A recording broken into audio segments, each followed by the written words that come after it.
Naagin Hot Sauce, you know it tastes great. Move over sriracha, don't even try to hate. Hey guys, this is Chef Vicky Ratnani.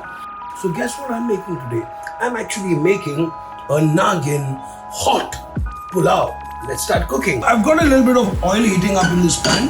So I've got star anise, I've got cloves, I've got cinnamon and cardamom.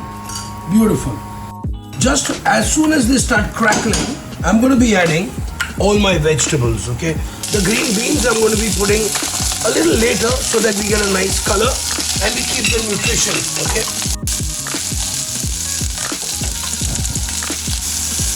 A little bit of ginger and garlic right here. And then we have just a few spices because I'm getting a lot of flavor from the Naagin Bhoot Sauce. So I'm adding just a little bit of Kashmiri red chilli powder. I'm adding a little garam masala, some coriander powder, a touch of turmeric, okay?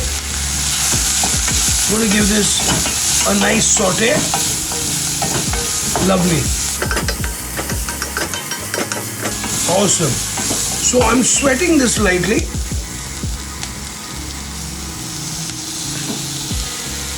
So I'm sorting these off, and then I've added my Naagin Hot Sauce, but the Bhoot version, which is really spicy. Lekin as I said, jalega, lekin jalega. So it's got a really nice, smoky, spicy aroma. I'm going to add a little bit of water to this. I'm adding a little bit of salt, not too much. And then I've got some basmati rice which I've actually pre-soaked. Okay, so I'm going to be adding that into it.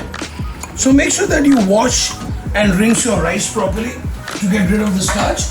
Like when I'm making fried rice, I like to use jasmine rice or a short grain rice because I like my fried rice a little sticky, but pulao has to be nice and loose and very rich. So with this Bhoot sauce, it's become even more better now. So give this a little mix. I'm going to just let this simmer for about 10 minutes to 12 minutes until all my liquid and my water is absorbed. Naagin Bhoot Sauce Pulao is ready. Bon appetito!